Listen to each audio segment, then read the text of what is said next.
Sesaat lagi Anda akan menyaksikan Kabar Petang didukung oleh Diabetasol.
Assalamualaikum warahmatullahi wabarakatuh. Selamat sore pemirsa. Keluarga dari 3 anggota polisi yang meninggal ditembak oknum TNI saat menggerebek lapak perjudian sabung ayam di Waikanan, Lampung terus mencari keadilan. Keluarga korban berharap peradilan militer digelar secara terbuka. Kami juga memiliki informasi lainnya. Malam ini Gelora Bung Karno menjadi saksi perjuangan timnas Indonesia melawan Bahrain di kualifikasi Piala Dunia 2026. Skuad Garuda dipastikan tampil habis-habisan demi memetik poin penuh dan menjaga asa lolos Piala Dunia. Saksikan selengkapnya dalam Kabar Petang bersama saya Widi Wellingtonia dan Aditya Nugroho. Inilah Kabar Petang untuk Anda. Dan kita ke kabar yang pertama pemirsa. 3 oknum TNI Angkatan Laut yang melakukan penembakan terhadap pos rental mobil di Tangerang menjalani sidang vonis. 2 terdakwa dihukum seumur hidup dan dipecat dari dinas militer. 3 oknum TNI Angkatan Laut yang melakukan penembakan terhadap pos rental mobil di Tangerang menjalani sidang vonis di Pengadilan Militer Jakarta. Terdakwa 3 atas nama Rafsin Hermawan divonis penjara 4 tahun dikurangi masa tahanan dan pidana tambahan dipecat dari dinas militer. Terdakwa 1 dan 2 dikenakan pasal 340 tentang pembunuhan berencana dan pasal 480 tentang penadahan. Sementara terdakwa 3 dikenakan pasal 480 tentang penadahan. Mengadili 1. Menyatakan para terdakwa tersebut di atas, yaitu terdakwa 1 Bambang Apri Atmojo, Klasi Kepala Bahari NRP 122903, terdakwa 2 Akbar Adli Sertu Bahari NRP 125549, terbukti secara sah dan meyakinkan bersalah melakukan tindak pidana ke-1 pembunuhan berencana yang dilakukan secara bersama-sama dan kedua penadahan yang dilakukan secara bersama-sama. 2. Menyatakan terdakwa 3 Rafsin Hermawan Sertu Kom NRP 126104 terbukti secara sah dan meyakinkan bersalah melakukan tindak pidana penadahan yang dilakukan secara bersama-sama. 3. Membidana para terdakwa oleh karena itu dengan terdakwa 1 pidana pokok penjara seumur hidup. Pidana tambahan dipecat dari dinas militer. Terdakwa 2 pidana pokok penjara seumur hidup. Pidana tambahan dipecat dari dinas militer. Terdakwa 3 pidana pokok penjara selama 4 tahun. Menetapkan selama waktu terdakwa berada dalam tahanan dikurangkan seluruhnya dari pidana yang dijatuhkan. Pidana tambahan dipecat dari dinas militer. Atas vonis tersebut, terdakwa memutuskan akan mengambil tindakan untuk berpikir dahulu selama 7 hari untuk menentukan apakah menerima vonis atau melakukan upaya upaya banding. Dari Jakarta, Iman Fajar, Indra Gali, Dudi Ardiansyah, TV One mengabarkan. Pemirsa, anak dari Ilyas Abdurrahman, bos rental mobil yang ditembak mati oleh 3 anggota TNI merasa puas dengan putusan Majelis Hakim di Pengadilan Militer 208 Jakarta. Hakim memvonis 2 prajurit TNI AL dengan hukuman penjara seumur hidup serta dipecat dari keanggotaan TNI. Meski puas dengan putusan hakim, keluarga korban masih sakit hati atas meninggalnya Ilyas Abdurrahman. Saya mengucapkan terima kasih telah menggelar perkara sidang putusan sampai hari ini, dan alhamdulillah hukuman sudah sesuai dengan apa yang kami harapkan dari pihak keluarga gitu. Yang masih sakit hati sama perlakuan terdakwa sampai saat ini jujur kami belum bisa memaafkan, karena meninggalnya ayah kami sangat menyakitkan buat keluarga kami. 2 oknum TNI ditetapkan sebagai tersangka penembakan 3 polisi di Waikanan, Lampung. Ya, keluarga korban meminta agar peradilan militer terhadap kedua tersangka digelar secara terbuka. Terima kasih. Baik, dari tengah. 2 oknum TNI, Kopral B, ditetapkan sebagai tersangka penembakan 3 polisi di Waikanan, Lampung pada 17 Maret 2025. Sementara Peltu L sebagai tersangka kasus perjudian. Penetapan tersangka disampaikan Wakil Sementara dan Puspom Angkatan Darat Majen TNI Eka Wijaya Permana dalam konferensi pers di Mapolda, Lampung. Dandim mengeluarkan surat penyerahan perkara untuk penyidikan dan penahanan sementara, sehingga di tanggal 23 Maret 2025 resmi kedua tersangka ini kita jadikan sebagai tersangka untuk penyelidikan lebih lanjut. Istri korban, Aibda Anumerta Petrus Aprianto, meminta agar nantinya persidangan digelar secara terbuka.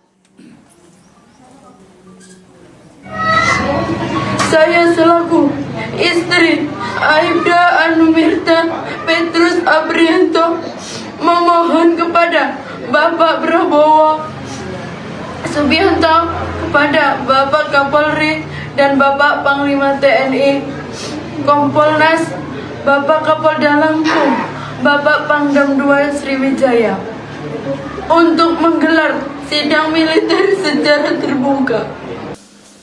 Istri almarhum juga meminta agar putusan dijatuhkan seadil-adilnya. Dari Lampung, tim TV One mengabarkan. 3 pelaku pencurian emas batangan senilai 16 miliar rupiah milik pengusaha emas ditangkap jajaran Satreskrim Polres Lumajang, Jawa Timur pada Selasa pagi. Dari tangan para pelaku, polisi berhasil menyita barang bukti berupa uang tunai ratusan juta rupiah, emas seberat 3,5 kilogram, sertifikat tanah, 7 unit mobil, dan 1 unit motor.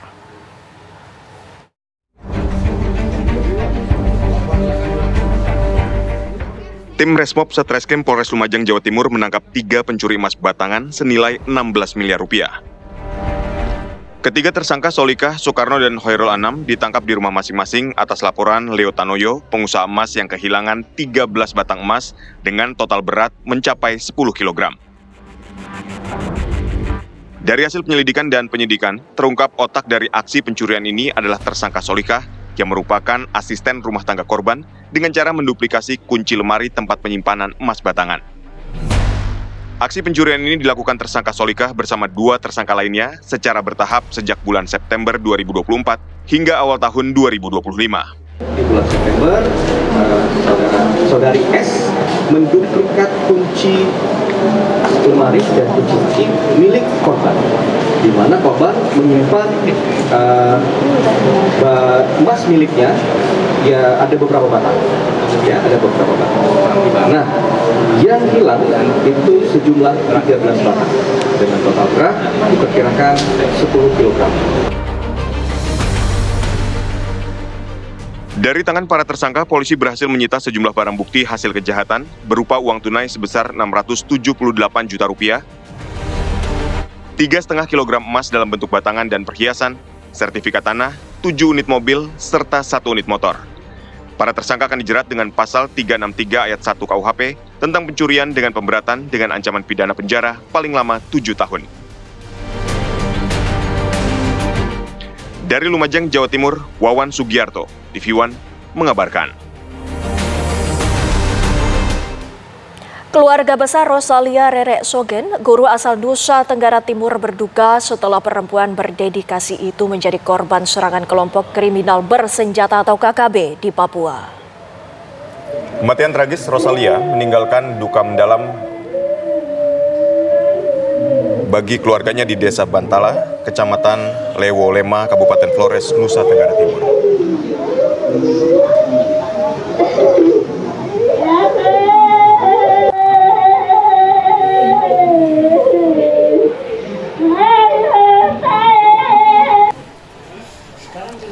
Isak tangis ibunda korban pecah saat mendengar kabar putrinya meninggal dunia saat bertugas menjadi guru di pedalaman Papua.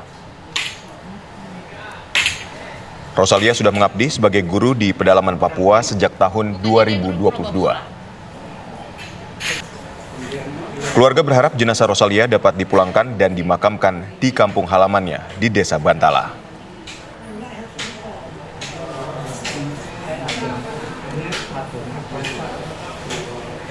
Ini kemana rame kita telepon, kita bilang dia di kos.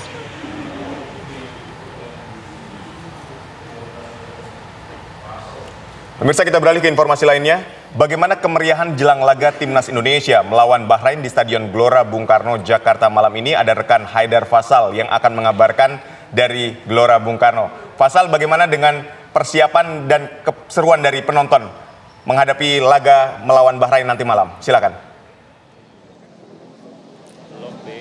Ya baik, Aditya Nugroho, Windy dan juga pemirsa, meskipun pertandingan antara Timnas Indonesia melawan Timnas Bahrain baru akan berlangsung pukul 20 lewat 45 menit waktu Indonesia Barat, namun saya dapat informasikan saat ini sekitar pukul 4:30, antusiasme masyarakat khususnya para pendukung Timnas Indonesia ini sudah mulai terasa di Stadion Utama Gelora Bung Karno tempat kami mengabarkan saat ini. Dan memang dari informasi kami peroleh tadi sempat berbincang-bincang kepada para supporter mengatakan bahwa banyak dari mereka juga sudah hadir ke sini sejak pukul 8 pagi waktu Indonesia Barat untuk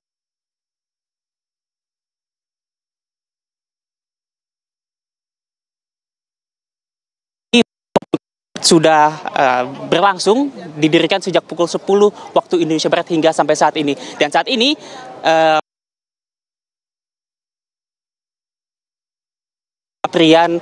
para supporter Indonesia yang sangat antusias untuk menyaksikan pertandingan Timnas Indonesia melawan Timnas Bahrain, di mana yang Anda saksikan saat ini, pemirsa,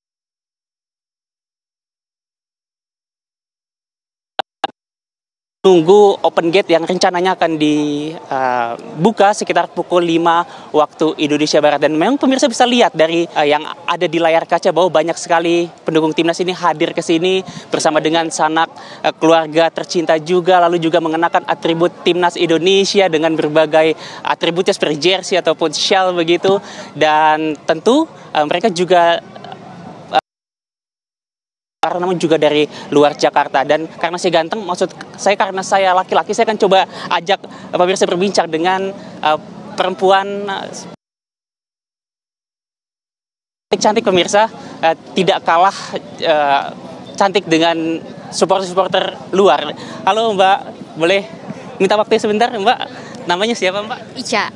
Mbak Ica. Iya. Mbak Ica, boleh tahu dari mana Mbak Ica? Saya dari Gorontalo. Liburan sekalian bertepatan dengan Timnas kan main. Dari Gorontalo pemirsa, sangat jauh sekali. Dan bagaimana Mbak Ica perasaannya jelang pertandingan Timnas Indonesia melawan Timnas Bahrain pada malam hari nanti? Excited dan berharap supaya Indonesia bisa ini ya, cetak hasil yang memuaskan lah. Tapi optimis ya Mbak Ica? Optimis harus dong. Optimis, pasti bisa. Pasti bisa. Lalu Mbak Ica ini menanti permainan dari siapa nih? Siapa yang paling dinanti? Ada Ole, Rizky Ridho ya. Kalau Ole spesial karena kan baru ya kita, jadi lebih liatin dia sih. Oke, Mbak Ica kan ini dari Gorontalo yang Mbak Ica udah mengantri sejak kapan kalau tahu? Sudah ada di area GBK? Sampai di sini itu jam 3:30. setengah 4 setengah tadi ya. 4 iya. Dan sudah dapat tiket ya? Udah. Oke, boleh tahu prediksi skornya Mbak Ica? 3-0 lah ya. Semoga 3-0 Indonesia. Oke, semoga Mbak Ica. Baik, terima kasih. Dan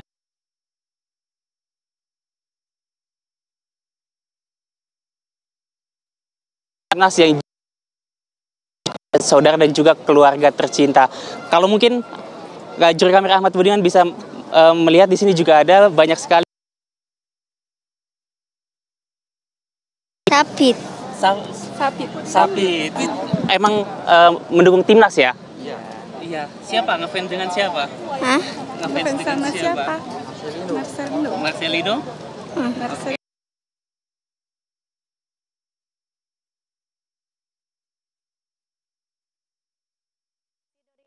Sudah bersiap di depan Stadion Gelora Bung Karno untuk memberikan supporternya dan juga siap untuk memberikan dukungan kepada para pemain timnas Indonesia. Terima kasih Haidar Fasyar, laporannya dari Stadion GBK. Dan pemirsa, kita beralih ke kabar lainnya. Masjid Jami Al-Anwar, Kota Pasuruan, Jawa Timur menjadi salah satu destinasi wisata religi saat bulan Ramadan. Ya, salah satu masjid tertua ini memiliki nuansa Timur Tengah seperti masjid besar di Tanah Suci.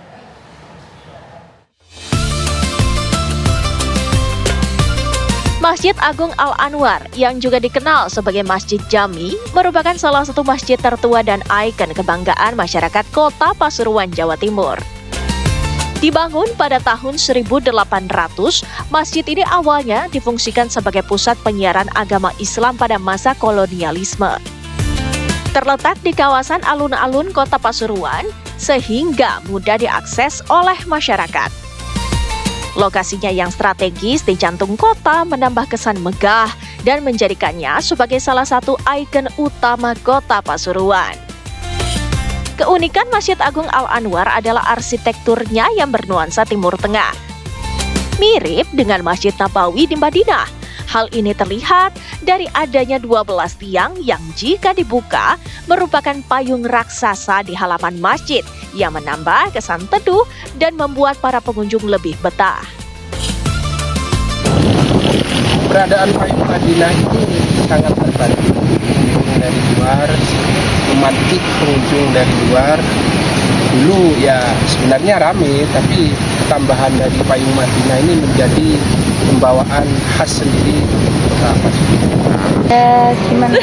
Sejuk, terus tenang ya. Kalau buat jiwa-jiwa yang kayak sedih lah di sini tuh kayaknya rekomen deh di sini. Pokoknya buat tenang. Terus ada juga wahana mainannya buat anak-anak. Di sini itu religinya ya kental. Terus apalagi ya pokok tenang di sini. Kawasan sekitar masjid juga menawarkan berbagai fasilitas seperti alun-alun Kota Pasuruan yang asri dan hijau, area bermain, tempat duduk, toilet, area jogging track, pertokoan, pusat perbelanjaan, dan pedagang kaki lima yang menjajakan kuliner lokal. Semua ini menjadikan kawasan masjid dan alun-alun sebagai destinasi pelepas penat dan tempat mengisi waktu luang yang menyenangkan bagi masyarakat dan wisatawan. Dari Pasuruan, Jawa Timur, Ari Suprayogi, TV One mengabarkan.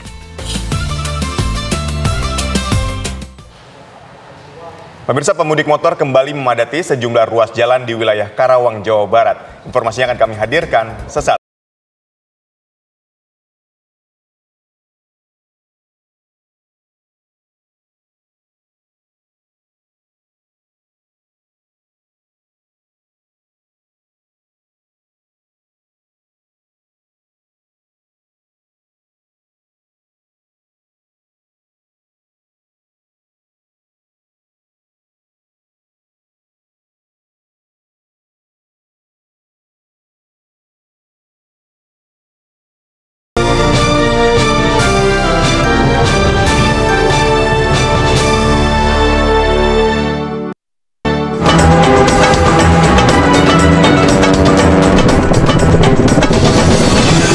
Sesaat lagi Anda akan menyaksikan kabar mudik dipersembahkan oleh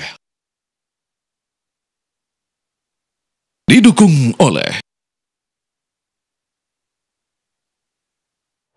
Pemirsa, kondisi arus mudik di Pelabuhan Merak, Banten hingga kini belum terlihat ada kepadatan arus lalu lintas. Meski begitu, pemirsa, ada peningkatan volume arus kendaraan yang memang telah terjadi sejak H-10 Lebaran. Hingga hari ini ada 45.000 kendaraan yang menyeberang, yakni ada kenaikan sebesar lebih dari 30%.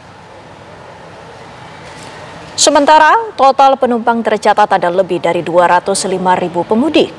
Jumlah ini meningkat dari tahun lalu, yakni hanya 139.000 pemudik.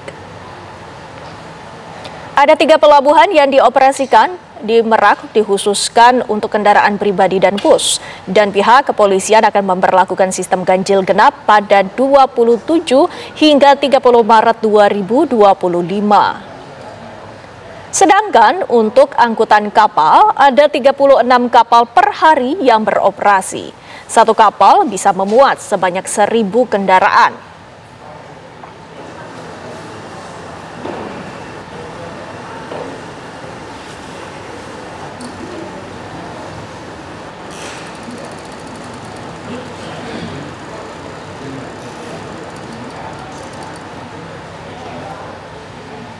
Dan bagaimana kondisi arus mudik di gerbang tol Cikatama dan Pelabuhan Merak, Banten petang hari ini? Ada rekan Zinedine Duhan dan Sekar Wanda. Pertama kita akan sapa Zinedine Duhan terlebih dahulu yang berada di gerbang tol Cikatama. Silakan Duhan. Ya, Windy dan juga pemirsa, 6 hari jelang Hari Raya Idul Fitri 1446 Hijriah ini sebagian masyarakat memang sudah terpantau untuk menjalankan mudik ini dari kawasan Jabodetabek menuju ke tol Trans Jawa melalui gerbang tol Cikatama. Sejak pagi hari tadi memang kami memantau ini tidak adanya kemacetan atau penumpukan kendaraan ini di gerbang tol Cikatama yang menuju ke arah Trans Jawa maupun sebaliknya dari Trans Jawa menuju ke arah Jabodetabek. Meskipun tidak adanya penumpukan kendaraan, namun secara statistik ini terus meningkat, yang mana total ini yang meninggalkan Jabodetabek saja sejak H-10 hingga hari ini sudah lebih dari 600.000 kendaraan, yang mana mayoritas memang ini 45% lebih mengarah keluar ke arah Trans Jawa seperti itu melalui tol Cikampek Utama dan juga menuju ke arah Bandung melalui gerbang tol Kalihurip Utama. Sedangkan sisanya ini 31% mengarah ke arah Merak lalu juga mengarah ke arah Puncak Bogor. Untuk hari ini saja Windy dan juga pemirsa, total kendaraan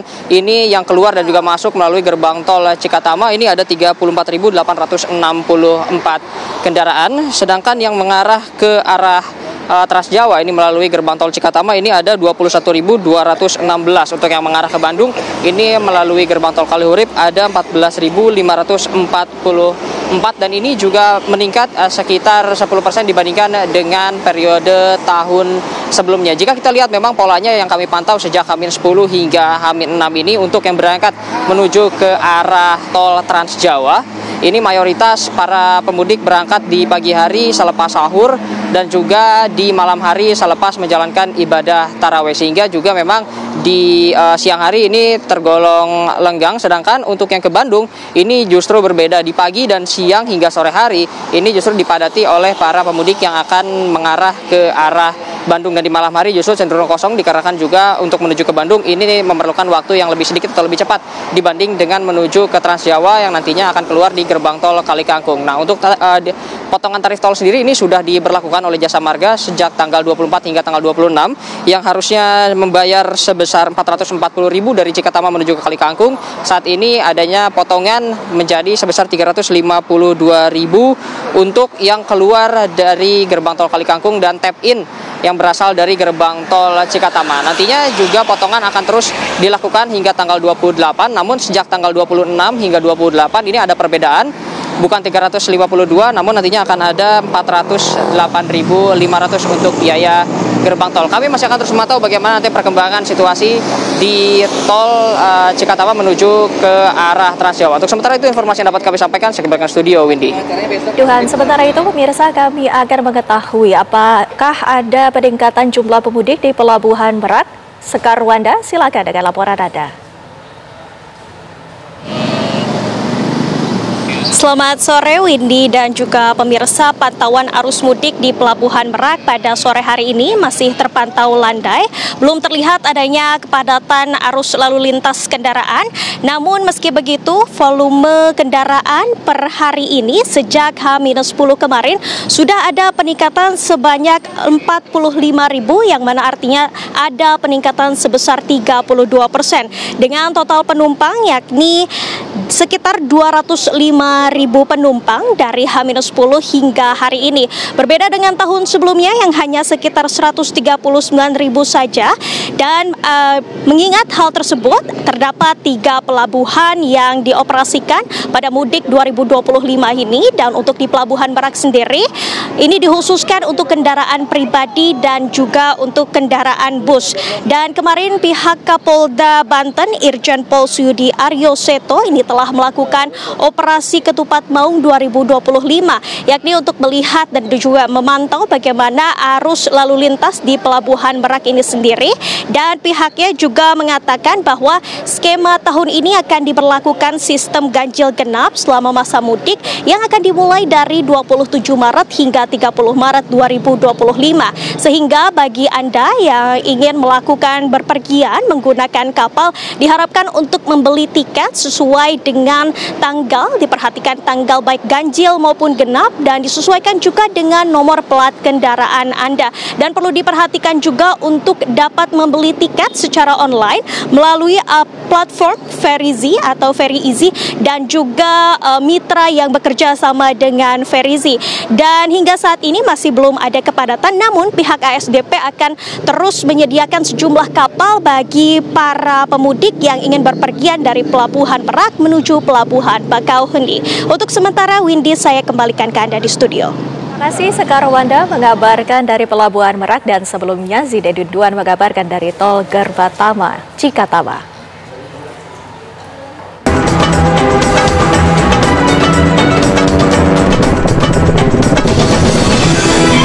Anda baru saja menyaksikan kabar mudik dipersembahkan oleh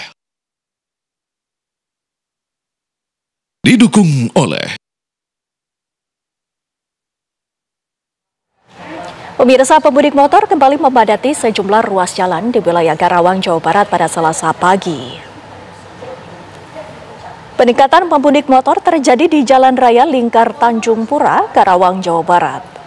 Para pemudik motor tampak melintas dari arah perbatasan Bekasi Karawang menuju Bandung, Cirebon, dan Jawa Tengah. Dalam satu motor terdapat 3-4 orang. Selain itu, para pemudik motor membawa sejumlah barang ke kampung halaman. Para pemudik memilih menggunakan sepeda motor karena hemat biaya dan untuk menghindari kemacetan. Diprediksi pemudik motor akan terus meningkat hingga 1 hari menjelang Lebaran.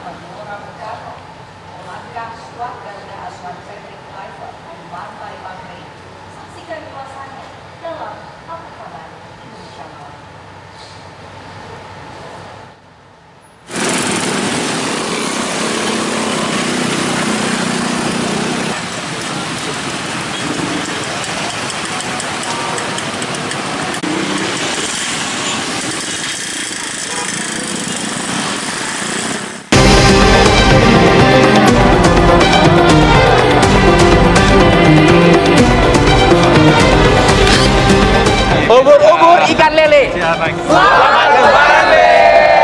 Arus mudik nomor tujuan.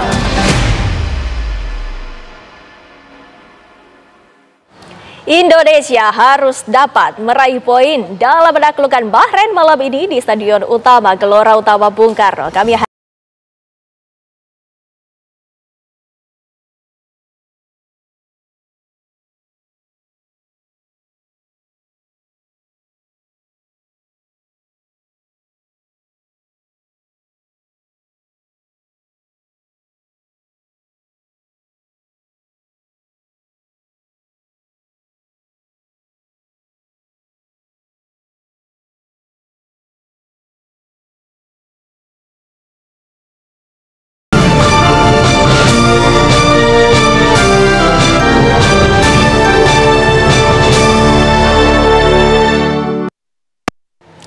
Pemirsa, malam nanti Timnas Indonesia akan menghadapi Timnas Bahrain dalam laga lanjutan kualifikasi Piala Dunia 2026 zona Asia di Stadion Utama Gelora Bung Karno, Jakarta. Setelah kekalahan menyisakan di laga sebelumnya melawan Australia, pelatih Timnas Indonesia Patrick Kluivert optimistis skuadnya dapat memenangkan laga melawan Bahrain.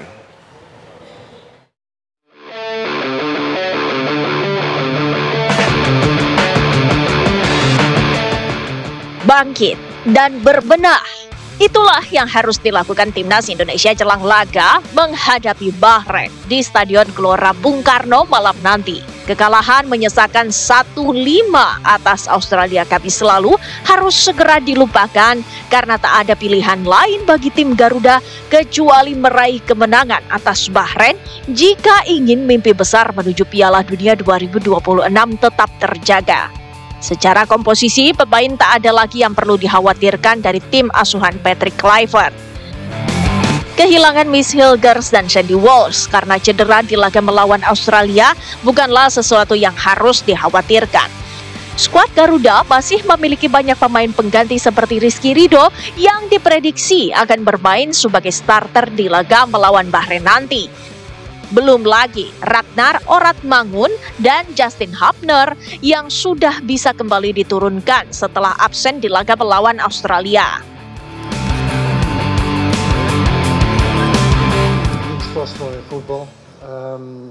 Tidak ada yang tidak mungkin di sepak bola. Kami mengejar semua kemenangan. Mindset para pemain dan pelatih sudah luar biasa. Kami mengincar kemenangan dan semua permainan adalah kemenangan di dalam pikiran kami. Kami tidak akan mundur menghadapi siapapun. Seperti yang saya katakan, kami telah memiliki mindset yang benar dan kita perlu bersatu. Kata Coach Patrick, kita sudah siap 100% dan kita sudah evaluasi dengan pertandingan kita melawan Australia dan kita akan menatap pertandingan Bahrain dengan sangat-sangat serius. Kita akan menunjukkan siapa kita di pertandingan berikutnya. Di sisi lain, Bahrain datang dengan rasa kepercayaan diri tinggi ke Jakarta.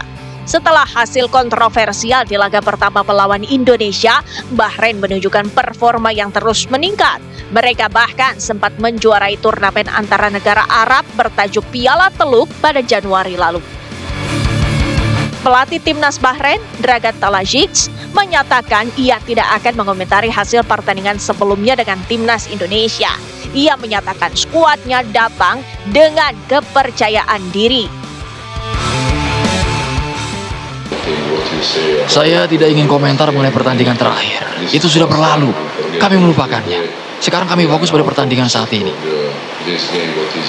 Seperti yang saya bilang, kami menghargai Timnas Indonesia. Tapi kami datang dengan kepercayaan diri penuh. Jadi, kita lihat hasilnya ya malam ini. Apakah dukungan penuh dari ratusan ribu supporter skuad Garuda yang akan memenuhi Stadion Gelora Bung Karno dapat menjadi motivasi tambahan bagi skuad Garuda untuk membungkam Bahrain?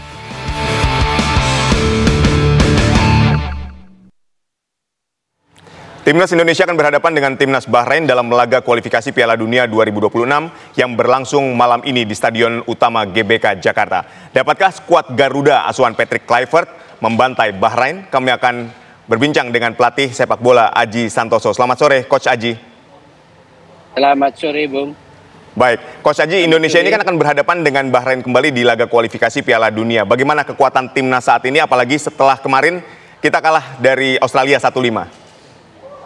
Ya, untuk pertandingan nanti malam itu tidak ada pilihan lain. Kalau kepingin memperlebar peluang untuk bisa lolos, ya tentunya harus menang. Meskipun menurut saya tidak mudah, tetapi kalau saya melihat pertandingan 20 menit terakhir ketika melawan Australia, secara organisasi penyerangan cukup bagus. Hanya saja yang perlu diperbaiki kemarin-kemarin adalah bagaimana organisasi pertahanan kita yang cukup lemah, di mana gol terjadi, gol pertama sampai gol keempat itu kesalahan secara taktikal pemain, secara individu maupun secara unit. Terbukti ketika gol pertama terjadi itu pemain kita terlalu cepat mengambil keputusan pelanggaran, padahal bolanya tidak mengarah kepada pemain tersebut. Yang kedua juga seperti itu, pemain belakang kita antara stopper sama bek kanan jaraknya terlalu jauh, dan satu lagi stopper kita hanya ball watching, tidak melihat ada pemain lain lari di belakang mereka gitu. Jadi sistem pertahanan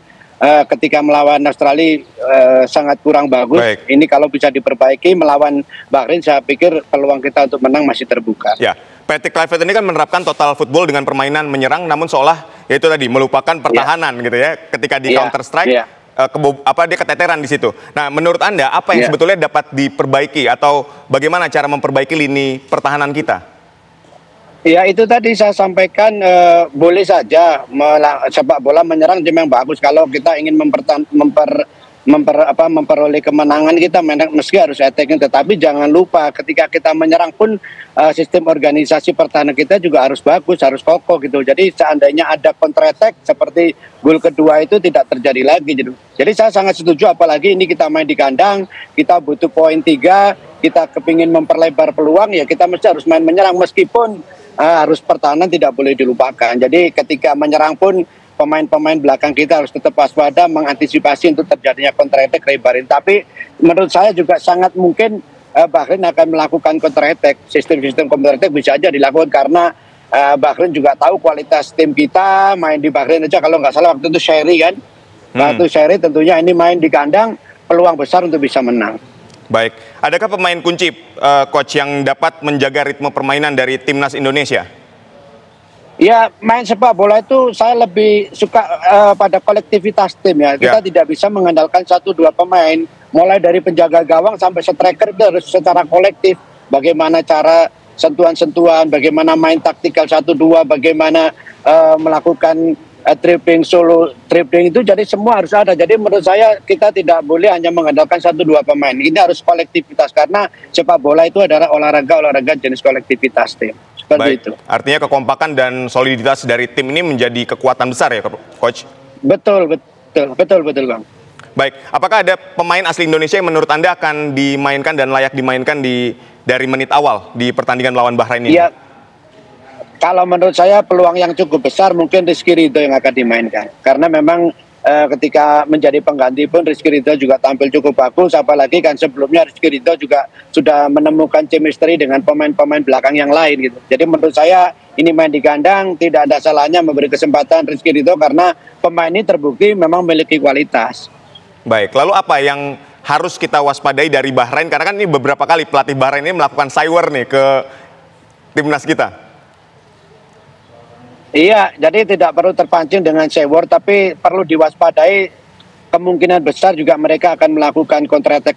Untuk itu saya tadi sudah menyampaikan ketika kita melakukan penyerangan harus ada konsentrasi di sistem pertahanan juga gitu. Jangan sampai contohnya bek kiri, bek kanan dua-duanya naik, itu akan nanti memperlebar, memberikan peluang kepada pemain lawan untuk melakukan counter attack melalui samping. Jadi kalau seandainya kita melakukan penyerang, paling tidak 3 pemain belakang harus tinggal, 2 stopper, salah satu bek kiri atau bek kanan yang harus tinggal. Baik. Untuk mengantisipasi counter attack itu.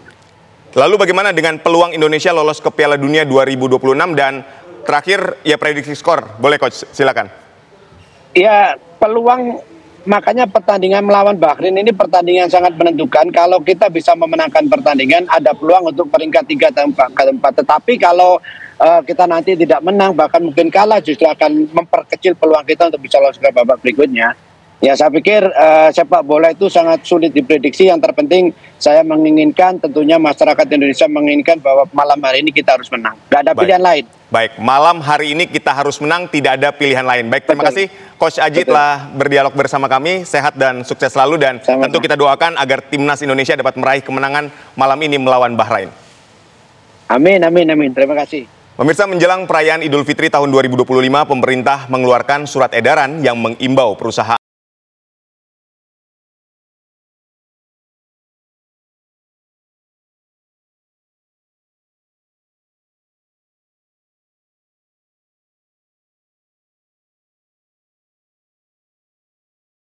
bayar 2 minggu sebelum Hari Raya Idul Fitri.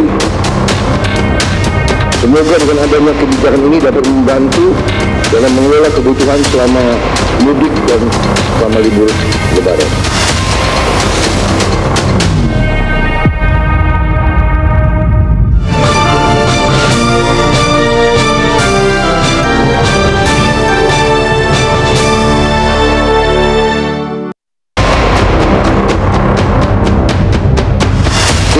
akan dibayar 2 minggu sebelum Hari Raya Idul Fitri.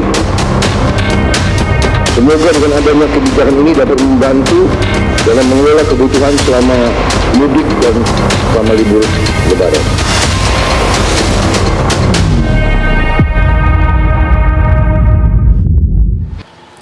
Pemerintah mengeluarkan surat edaran yang mengimbau perusahaan penyelenggara layanan angkutan berbasis aplikasi untuk memberikan bonus hari raya keagamaan. Namun syarat, mekanisme, dan besaran THR ojol tergantung masing-masing perusahaan. Artinya tak semua pengemudi dan kurir online bisa mendapatkannya. Lalu sebenarnya seperti apa syarat dan ketentuannya? Selengkapnya dalam Benang Merah.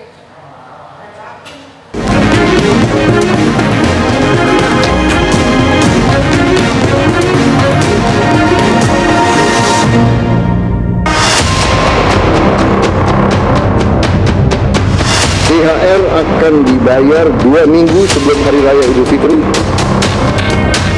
Semoga dengan adanya kebijakan ini dapat membantu dalam mengelola kebutuhan selama mudik dan selama libur Lebaran.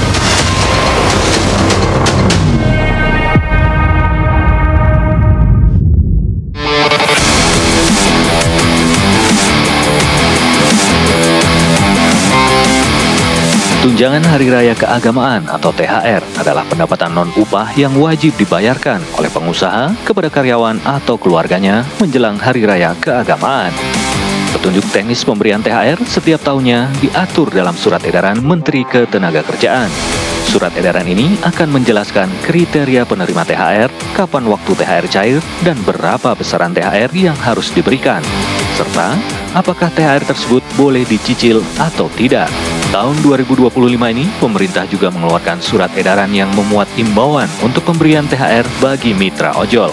Tahun ini, pemerintah menaruh perhatian khusus kepada para pengemudi dan kurir online yang telah memberi kontribusi yang penting dalam mendukung layanan transportasi dan logistik di Indonesia. Untuk itu, pemerintah menghimbau kepada seluruh perusahaan layanan angkutan berbasis aplikasi untuk memberi bonus hari raya kepada pengemudi dan kurir online dalam bentuk uang tunai dengan mempertimbangkan keaktifan kerja. Untuk besaran dan mekanisme pemberian bonus hari raya ini kita serahkan dengan nanti akan dirundingkan dan akan disampaikan oleh Menteri Ketenagakerjaan. Aturan tersebut tertuang dalam Surat Edaran Menteri Ketenagakerjaan. BHR keagamaan diberikan oleh perusahaan aplikasi kepada seluruh pengemudi dan kurir ojek online yang terdaftar secara resmi pada perusahaan aplikasi. THR ojol atau BHR ini diberikan paling lambat H-7 sebelum Idul Fitri. Untuk pengemudi dan kurir online yang produktif dan berkinerja baik, BHR keagamaan diberikan secara proporsional sesuai kinerja dalam bentuk uang tunai dengan perhitungan sebesar 20% dari rata-rata pendapatan bersih bulanan selama 12 bulan terakhir. Sedangkan untuk pengemudi dan kurir online di luar kategori tersebut diberikan bonus hari raya keagamaan sesuai kemampuan perusahaan aplikasi. Adapun mekanisme penyaluran BHR atau THR ojol ini diserahkan kepada masing-masing perusahaan. Namun, surat edaran tersebut berupa imbauan. Artinya, perusahaan layanan angkutan berbasis aplikasi atau perusahaan ojol tersebut tidak akan diberi sanksi jika tidak memberikan THR atau BHR kepada mitra yang terdaftar di perusahaannya. Pak, ini udah dapat THR belum Pak dari Gokar? Belum sama sekali. Mungkin apa hoak doang atau mungkin dipilih-pilih atau gimana, saya juga belum tahu. Karena memang belum menerima yang namanya THR dari aplikasi Gojek atau Grab gitu ya. Halo Bang, namanya siapa Bang? Namanya Lehoy. Bang, udah dapat THR? Alhamdulillah udah dapat. Boleh tahu nominalnya berapa Bang? Alhamdulillah 50.000. Gimana setelah Bang dapat bantuan hari raya sebesar 50.000 dari aplikasi? Ya kita tetap bersyukur, cuma kalau dibandingkan dengan yang lain tidak merata ini. Ada yang 50, ada yang 450, terus ada yang 900. Kalau bisa kan menurut saya itu disamain rata. Kita kan kerja 12 tahun. Masa harus ada yang 50, ada yang 200, ada yang hitungannya tidak rata gitu. Kok bisa beda-beda gitu, Bang? Nah, itu dari sistem kinerja kita. Namanya siapa, Bang? Arif. Bang Arif udah dapat THR dari aplikasi? Alhamdulillah sudah. Berapa tuh, Bang, kalau boleh tahu? Aduh, 50.000. Apa sih harapan Abang? Harapannya ya apa ya? Ya nggak muluk-muluk sih kalau memang mereka punya judul bonus hari raya, ya sepantasnya aja 50.000, ya gantilah judulnya, jangan bonus hari raya. 50.000 buat apaan, jajan anak aja nggak cukup.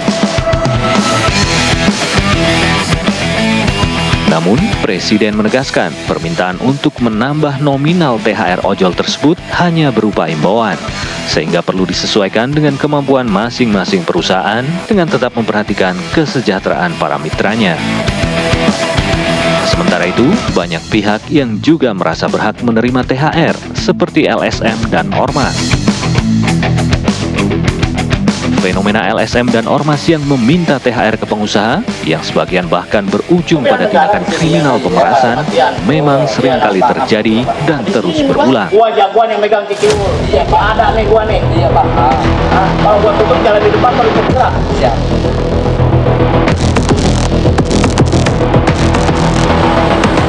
Bisa nggak, Pak? Bisa nggak, Pak? Ini baru tahun ini atau berarti, Bang, ya? Gimana, Bang? Maksudnya, Bang?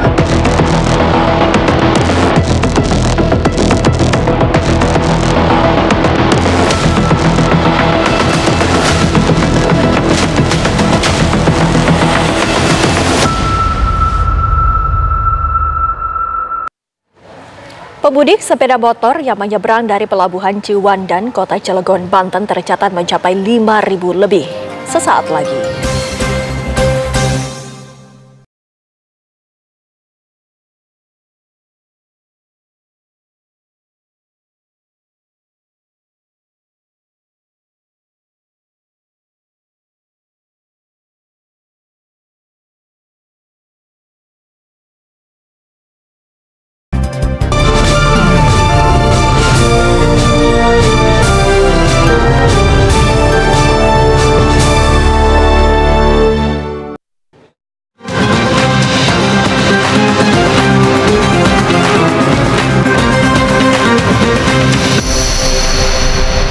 Dipersembahkan oleh Brimo.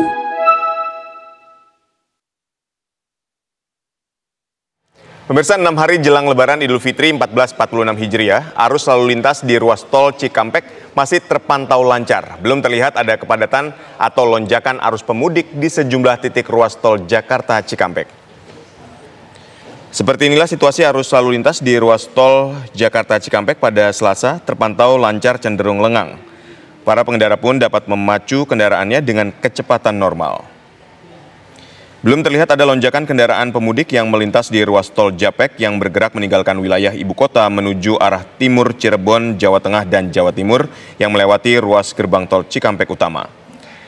Pemudik di gerbang tol Cikampek Utama dapat melakukan transaksi langsung pembayaran tiket tanpa ada hambatan antrean.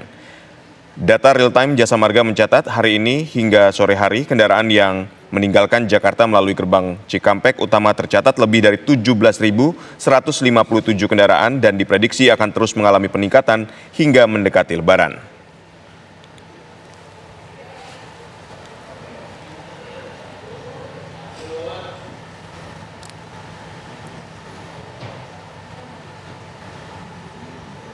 Pemirsa, bagaimana pantauan arus mudik di sekitar rest area kilometer 166 Majalengka, Jawa Barat? Kita sapa rekan Josephine Kezia. Silakan, Kezia. Ya, selamat sore Aditya Nugroho dan juga pemirsa. Beberapa hari menjelang puncak arus mudik, pantauan kami di ruas Jalan Tol Cikopo, Palimanan atau Cipali dari arah Jakarta menuju Jawa Tengah, Yogyakarta dan juga Jawa Timur.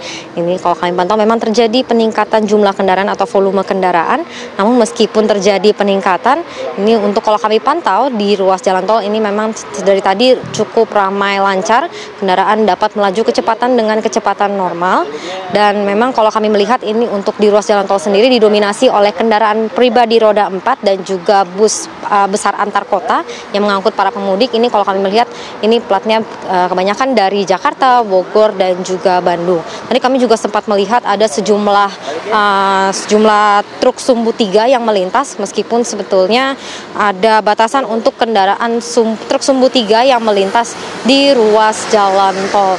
Dan dari informasi yang kami dapatkan, untuk jumlah volume kendaraan yang melintas dari arah Cikopo menuju Cirebon dari pukul 12 malam tadi ke pukul 12 siang waktu Indonesia Barat tadi, ini ada sebesar 16.900 kendaraan atau ada peningkatan sebesar 17,1% dibandingkan volume pada jam yang sama dari satu hari sebelumnya. Dan peningkatan ini diperkirakan akan terus berlangsung seiring dengan mendekatnya puncak arus mudik yang diprediksi terjadi dalam beberapa hari ke depan. Dan dari Polda Jabar sendiri juga memperhatikan rest area secara khusus yang tersebar di sejumlah titik karena memang sebagai bentuk antisipasi adanya lonjakan kendaraan sebagai akibat adanya penyempitan menuju rest area. Ini nantinya apabila terjadi kemacetan yang cukup panjang dan mengular hingga ke pintu tol, nantinya akan diberlakukan penutupan sementara untuk di rest area dan kendaraan akan dihimbau untuk melanjutkan ke rest area selanjutnya untuk beristirahat. Demikian, kembali ke studio. Pantauan arus mudik di sekitar rest area kilometer 166 Majalengka. Terima kasih Yosefin Kezia atas laporannya. Selamat kembali bertugas. Pemirsa, 6 hari menjelang Lebaran, kepadatan pemudik terlihat di stasiun Bandung dan terminal bus Jombor Sleman. Diperkirakan puncak arus mudik terjadi hari Jumat 28 Maret mendatang.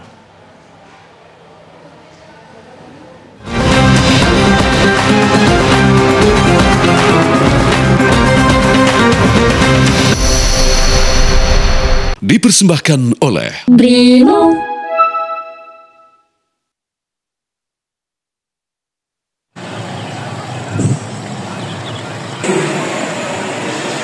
6 hari menjelang Lebaran, lonjakan penumpang kereta api terjadi di stasiun Bandung, Jawa Barat. Mayoritas penumpang mudik ke wilayah Jawa Tengah dan Jawa Timur. Mudik awal ini sudah terjadi sejak 21 Maret lalu. Hingga hari ini, PT KAI Daob 2 Bandung sudah memberangkatkan 55.000 penumpang. Untuk Lebaran tahun ini, Daob 2 Bandung menyiapkan 350.000 tiket untuk para pemudik dan yang sudah terjual sekitar 227.560 tiket atau sekitar 68% tiket terjual. Diprediksi puncak arus mudik terjadi hari Jumat mendatang.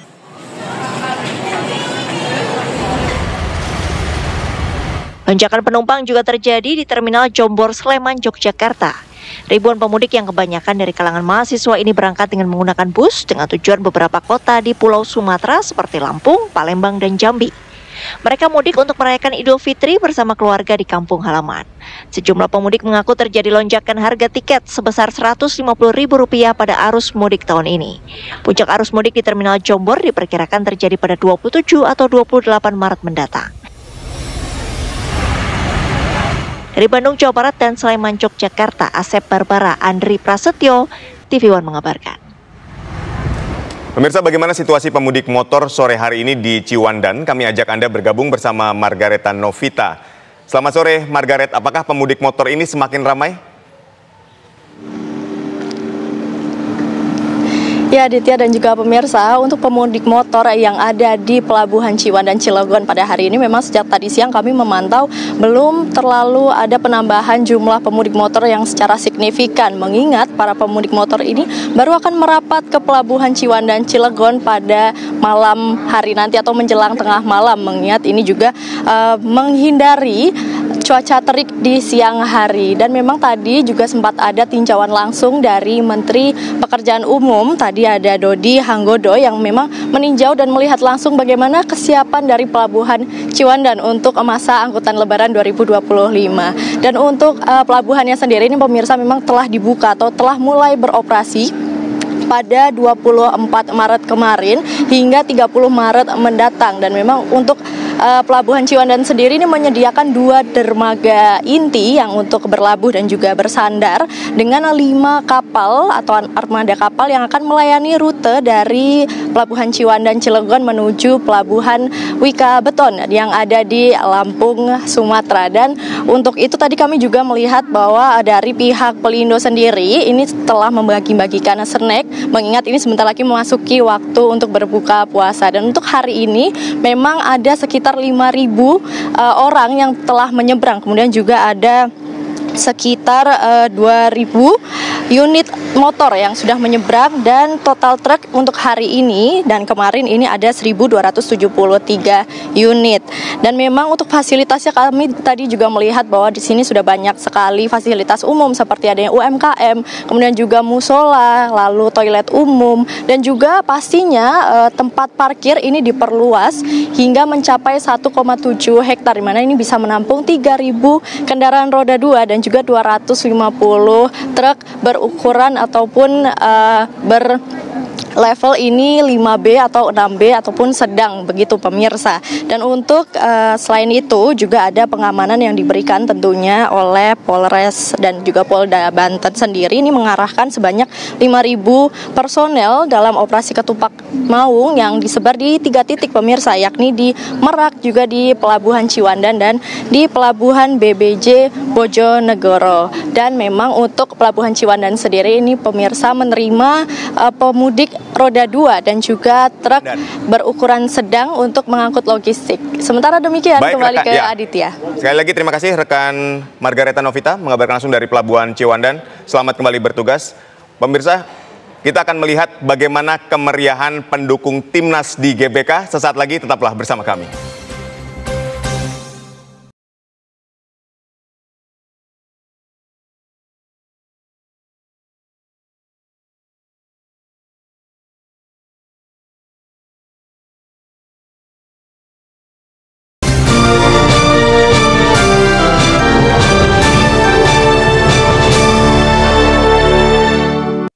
Indonesia siap melawan Bahrain nanti malam, dan bagaimana antusiasme dari para supporter Indonesia? Jika tadi kita sudah melihat bagaimana suasananya, apakah saat ini sudah masuk ke Stadion Gelora Bung Karno? Silakan, Fasal. Ya baik, Windy dan juga pemirsa, memang semakin sore ini semakin ramai supporter Indonesia yang hadir langsung di Stadion Utama Gelora Bung Karno. Meskipun open gate sudah terjadi tadi jam 17 waktu Indonesia Barat, namun di sini juga masih ada supporter-supporter yang masih akan masuk ke Stadion Utama Gelora Bung Karno. Siapa kita? Indonesia! Siapa kita? Indonesia! Oke, abang-abang dari mana nih, Bang? Dari Depok. Depok, Bang. Depok juga. Dari Lampung. Dari Lampung. Depok. Depok juga. Sukabumi. Sukabumi. Flores. Dari seluruh Indonesia hadir langsung ke sini untuk mendukung siapa? Indonesia. Oke, Bang, gimana perasaannya? Siapa yang mau ngomong? Ayo satu ke sini. Siapa perasaannya? Bagaimana perasaan Anda jelang laga menghadapi Bahrain hari ini? Nggak sabar sih mau lihat Bahrain dibantai. Jadi kita sangat berharap untuk hari ini mendapat kemenangan yang besar dan tentunya Indonesia lolos Piala Dunia. Lolos Piala Dunia, ya. Prediksi skor berapa? 3-0 untuk Indonesia. Oke, luar biasa. Ayo Indonesia, go ingin, kita harus menang. Oke, itu tadi dia antusiasme para supporter. Kembali ke studio, sangat ramai sekali ya, Andro. Ya baik, terima kasih Haidar Fasal atas laporan Anda. Ini tampaknya Fasal juga luar biasa ya, ikut euforia bersama dengan penonton yang lain memakai atribut dari Timnas Indonesia. Baik pemirsa, informasi tadi juga sekaligus mengakhiri kebersamaan kita dalam program Kabar Petang edisi kali ini. Saat lagi Anda dapat menyaksikan program Kultum.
Anda baru saja menyaksikan Kabar Petang, didukung oleh Nutrif Benekol,